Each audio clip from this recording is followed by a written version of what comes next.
ప్రభు పేరిట అందరికీ praise lord అండి. అందరూ బాగున్నారా? మీ అందరూ బాగోవాలని రోజు మా ప్రార్థనలో జ్ఞాపకం చేసుకుంటున్నాం. ఈరోజు వాక్యం కీర్తనలో 147 అధ్యాయం 6వ వచనం.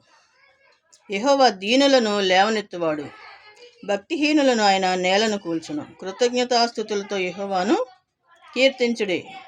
ఎందుకు ఆయన మనం కీర్తించాలంటే ఆయన సమస్తము మనకు దయచేస్తున్నాడు. వర్షం కురిపిస్తున్నాడు, ఎండ సమస్తము కూడా.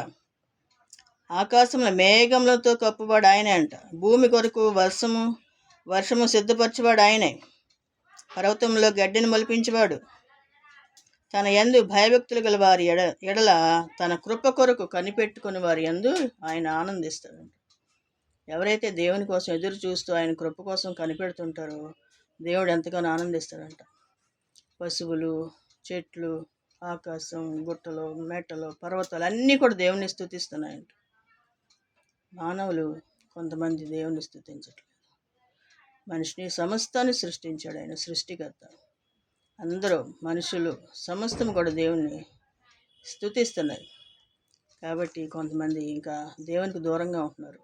వారందరి కోసం మనం ప్రార్థన చేయాలి. చేసినప్పుడు ఎందుకు ప్రార్థన చేస్తున్న వారు దేవునిలో పరిపూర్ణంగా జీవించాలి, దేవునితో పాటు యుగయుగాలు సంతోషంగా ఉండాలని కోరుకుంటున్నాం. అంతేగాని అంతమించి ఏమీ లేదు. ఎందుకంటే ఎవరు కూడా నష్టపోకూడదు, ఎవరు కూడా నరకబాధ యాతన అనుభవించకూడదు. అందరూ కూడా సంతోషించాలని కోరుకుంటున్నాం. అంతే, దేవునిలో పరిపూర్ణంగా జీవించాలని. దేవునికి మహిమ కలుగును గాక. దేవుని కృప మీ అందరికీ తోడే ఉండును గాక. ఆమేన్.